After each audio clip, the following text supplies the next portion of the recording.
Од денес Македонија има Национален совет за финансиски истраги и конфискација на имот. Тело за кое премиерот Христијан Мицкоски на конституивната седница рече дека не е формалност, туку јасна и недвосмислена порака дека државата конечно застанува цврсто, системски и безкомпромисно против криминалот и корупцијата. Во моментот повеќе од 50 предмети за висока корупција се во постапка, случаи кои со години биле заткриени, одложувани или игнорирани.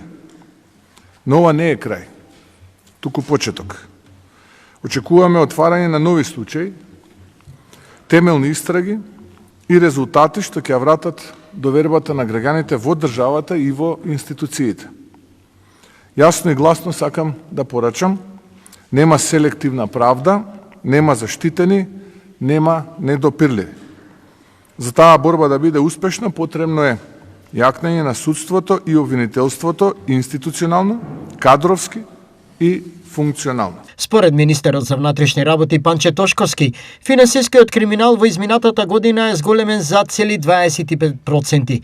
Затоа нашата држава се наоѓа во клучен момент кога мораме да ја зајакнеме довербата во институциите и да изградиме систем кој ќе биде отпорен, ефикасен и транспарентен. Посебно значајно е што во 2025 година е забележан раст на бројот на покренати финансиски истраги, како и подобрување на практиките за идентификација и привремено замрзнување на имот стекнат од кривични дела. Министерката за финансии Гордана Димитриевска-Кочовска наведе конкретни примери, откривајќи дека лани финансиската полиција запленила имот вреден над 30 милиони денари. Во 2025 година се направи јасен исчекор.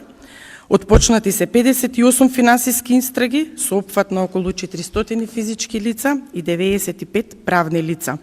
Од нив 33 истраги веќе се завршени, а останатите се во тек.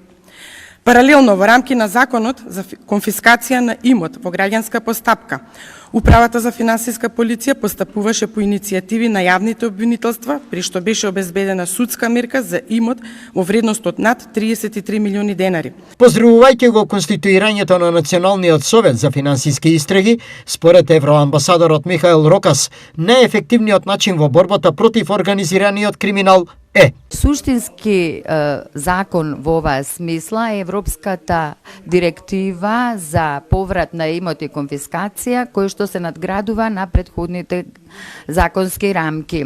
Ги споменувам овие два документа намерно, затоа што тие се сведоштво за добра соработка меѓу од една страна експертите и од друга страна политичарите. Политичарите кои што соработуваат заедно со практичарите и академската заедница во анализа на проблемите и постигнување на образложени решенија и заклучоци се рецепт за добри резултати.